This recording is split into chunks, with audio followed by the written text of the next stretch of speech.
Students, आज हम class 12th का चैप्टर 3 अवयव मैट्रिक्स करेंगे एनसीईआरटी सिलेबस का 2021-22 का। सबसे पहले बात आती है अवयव का निशान।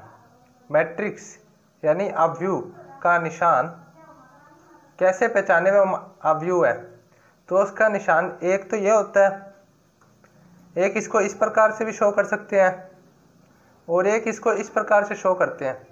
ये तीनों मैट्रिक्स यानी अवयव के निशान है। सबसे ज़्यादा अवयव का निशान ये यूज किया जाता है, उसके बाद ये और ये भी अपने यूज करेंगे तो भी सही है। बाकी अवयव के अवयव, एग्जाम्पल के लिए ये एक अवयव है, इसमें कोई भी अवयव 2, 5, 7, -8, 0, 6, 5, 4, 7 ये भी आ सकते हैं। इसको मान लेंगे ए अवयव। अब मान लीजिए बी अवयव में क्या 5 - 7 3/2 √3 1.3 i 2 + √3 0 - 7/2 ऐसे कुछ भी आ सकते हैं। एक और सी अवयव मान लीजिए आप x² + 2x + 5 sin x cos x 2x x + 1 tan x x² 2x + 5 और cot x। इसी प्रकार अपने कोई भी अवयव मान सकते हैं, कोई भी उसके अवयव आ सकते हैं। अब इसके हम बात करेंगे पंक्ति और स्तंभ। पंक्ति और स्तंभ सेकंड नंबर पे आता है पंक्ति और संबंध।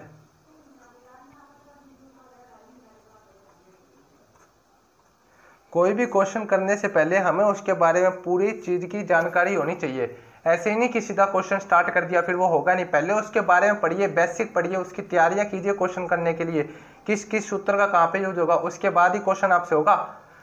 अब पहले आती पंक्ति और स्तंभ। मान लीजिए ए अवयव कोई भी मान लीजिए आप 2, 5, 8, 6, 0, 9, 1, 7, 3 ये मैंने ए अवयव मान लिया। अब इसके ना पंक्ति और स्तंभ क्या है, रो और कॉलम। पंक्ति को बोलते हैं रो और इसको बोलते हैं कॉलम। जो ये वाली लाइनें हैं ये क्या है, रो, इसको कहेंगे row first, row second, row third. पंक्ति फर्स्ट, पंक्ति सेकंड, पंक्ति थर्ड। इसी प्रकार इसमें कॉलम कितनी है, 3, 1, 2, 3, C1, C2, C3 ये इसकी कॉलम है। इसी प्रकार एक और एग्जांपल देखें तो 2, 5, 6, 3, 9, 1, 0, 8 ये हमने एक और अवयव लिया है। इसकी बात करें तो इसमें पंक्ति 1, 2, 3, 4 इसमें 4 रो है एंड कॉलम कितनी है, 2, 1 और 1, 2 इसमें 2 कॉलम है। इसी प्रकार हम एक और एग्जांपल ले तो केवल 5 लेंगे हम, 5, 9 कुछ भी ले सकते हैं, केवल 5। इसमें रो कितनी है, 1 और कॉलम कितना है, 1। रो और कॉलम एक ही है। अब इसके बाद तीसरे नंबर पे बात क्या आती है, इनका क्रम। तीसरे नंबर पे बात आती है क्रम की। तीसरे नंबर पे बात आती है क्रम की, अवयव का क्रम। अवयव या मैट्रिक्स का क्रम, इसका क्रम क्या होगा, इसका क्रम अभी आपने ये अवयव माना है। इसी प्रकार एक और अवयव ले लेते हैं आप 1, 2, 3, 5, 7, 9, 5, 8, 4 ये हमने एक और अवयव लिया। इसका क्रम क्या होगा, इसमें 3 रो है और 3 ही कॉलम है। तो सबसे पहले आती रो, नंबर ऑफ रोज यानी कि number of rose into number of column, number of column. पंक्ति की संख्या गुणा स्तंभों की संख्या। पंक्ति कितनी है, 3 इनटू कॉलम कितनी है, ये भी 3, तो इसका क्रम आ गया। इसी प्रकार हम इसकी बात करें तो इसमें पंक्ति कितनी है, 4 और कॉलम कितनी है, 2 इनटू में 2। इसकी बात करें तो इसमें पंक्ति भी 1 है और कॉलम भी 1 है, तो इसका क्रम कितना हो जाएगा, 1। इसका क्रम कितना हो जाएगा, 1। अब फोर्थ नंबर पे बात आती है अवयवों की संख्या।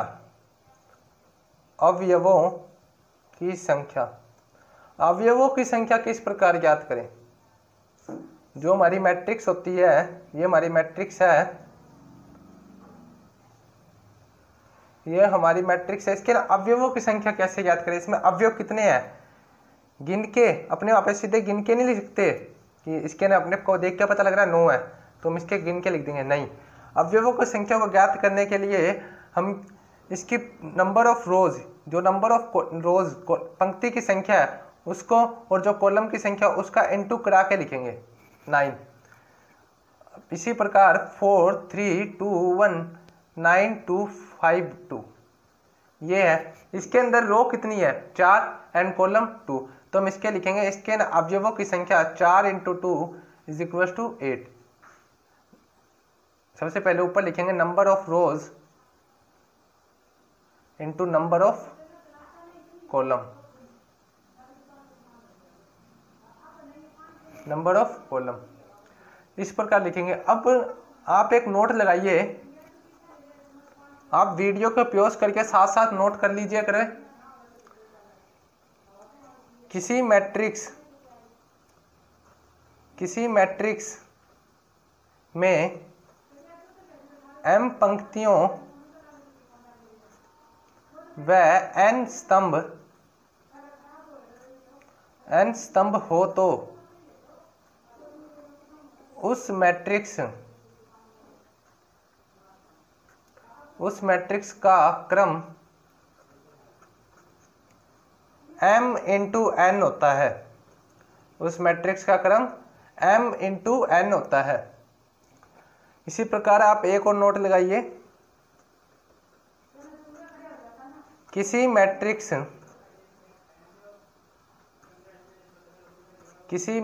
में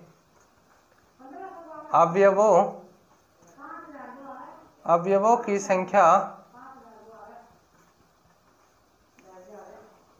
पंक्तियों की संख्या इंटू अवयवों की संख्या, अवयवों की संख्या इंटू स्तंभों की संख्या।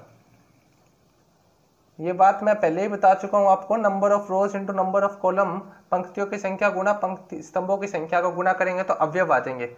मैट्रिक्स में अवयवों की संख्या number of rose into number of column, इस प्रकार हम मैट्रिक्स में अवयवों की संख्या ज्ञात कर सकते हैं।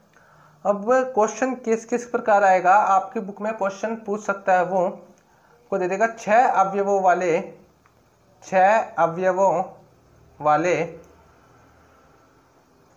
आव्यूह के संभावित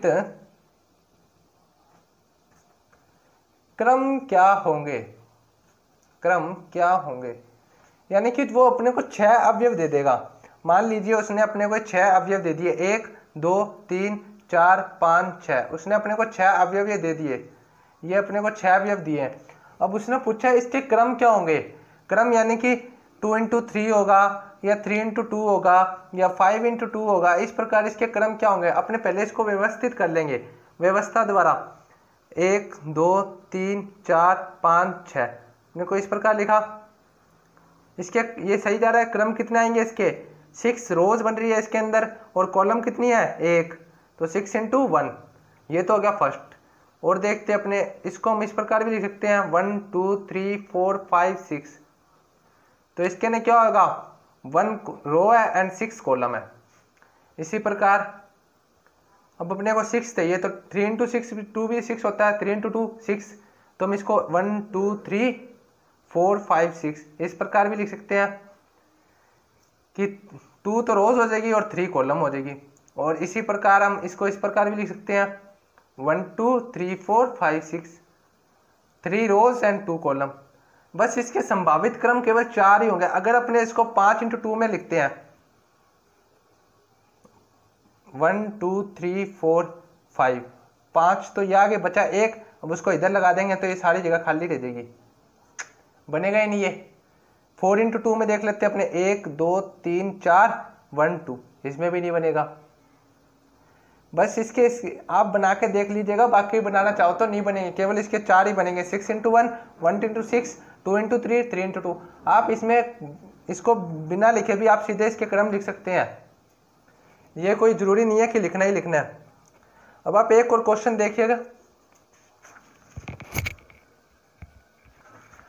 आपके पास यदि क्वेश्चन पूछ लिया जाए 5 अवयव वाले, 5 अवयव वाले, तो एक तो बेसिक सी बात है कि 5 × 1 एंड 1 × 5 तो बनेगा ही बनेगा, जैसे 6 × 1 में और 1 × 6 बना था। इसी प्रकार 1 2 3 4 5 ये 5 रोज एंड 1 कॉलम, और इसी प्रकार 1 2 3 4 5 इसमें 1 रोज एंड 5 कॉलम। अब इसमें बस 2 ही बनेंगे, और अब 3 × 2 या 2 × 3 का बनाओगे तो नहीं बनेगा। देखो 1 2 3 4 5 ये खाली रहेगी जगह, बनेगा ही नहीं। अब 2 × 3 का बनाओगे 1 2 3 4 5 ये खाली जगह रहेगी। बस इसमें 2 ही बनेंगे, 5 × 1 एंड 1 × 5।